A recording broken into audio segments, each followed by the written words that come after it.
பா ம் அனுஷ நட்சத்திரத்துக்கு எந்த அபிராமி பாடல்பா? அபிராமி அந்தாதியில 58வது பாடல். நீ எடுத்து படி. அதுக்கான விளக்கத்தை நான் சொல்றேன், நீ படி.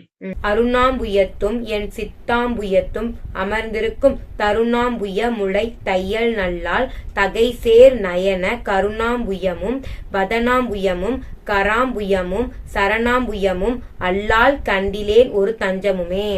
அற்புதமா படிச்சிருக்க.